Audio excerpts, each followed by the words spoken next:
But they'd need the ball to do that. Rangers immediately gained possession.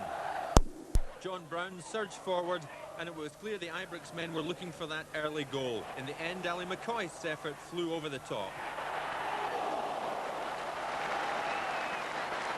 The opener came in the 11th minute. Gary Stevens played the ball wide to Kevin Drinkell. He found Ian Ferguson, and his shot found the target. Stranraer's forays upfield were few and far between, but when they did get into good position, their shooting let them down. Rangers shifted up a gear and incredibly scored 5 goals in the last 12 minutes of the first half. McCoist played the ball through to Wilkins, who cleverly got out of Drinkell's way to allow the striker to score. 1 minute later, goal number 3. Gary Stevens' effort was blocked, but John Brown's shot squeezed in under keeper Duffy's body. The fourth was to come from the penalty spot. Walters upended inside the box. McCoist did the rest.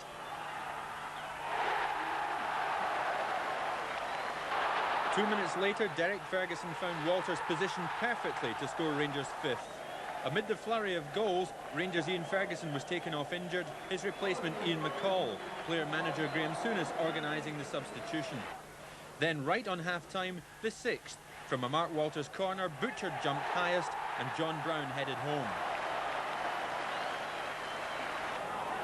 Whatever Stranraer had in mind for the second half made little difference to the run of play, Drinkell scoring the 7th in the 48th minute.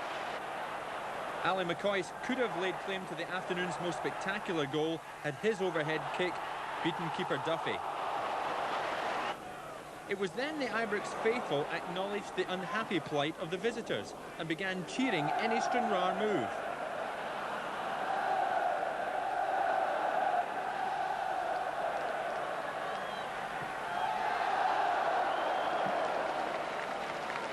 Inevitably, the 8th goal came following yet another Mark Walters surge, his shot rebounding to McCoist. McCoist was on for a hat-trick. Yes, it could have been 9. Walters upended again inside the box, another penalty awarded, but would you believe it?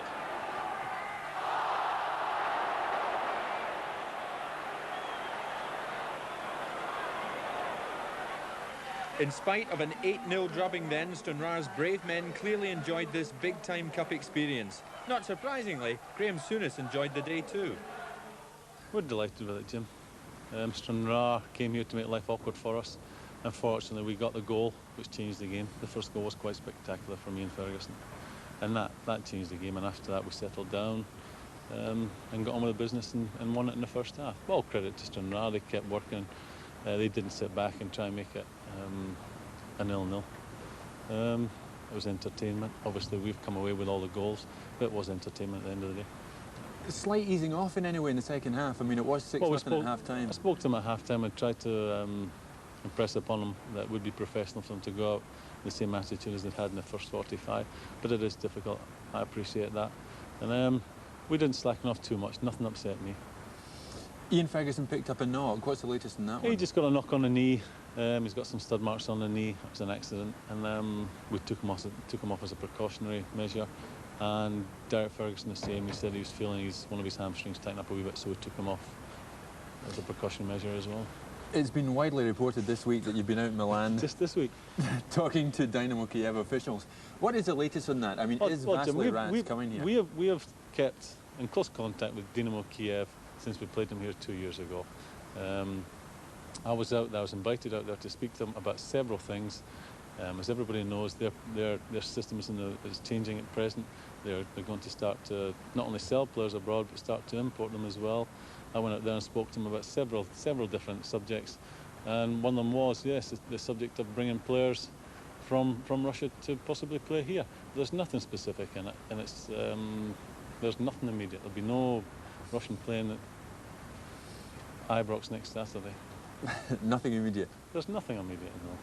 And in the meantime, the offer's on the table down at Sheffield Wednesday for Mel Sterling. Yeah, we've made an offer from Mel Sterling, and really it's up to Big Ron now, who's in charge at Sheffield Wednesday. It's a difficult one for him because he's just arrived at the club, and only he can make the decision. But we certainly are hoping we'll get a positive answer sometime next week.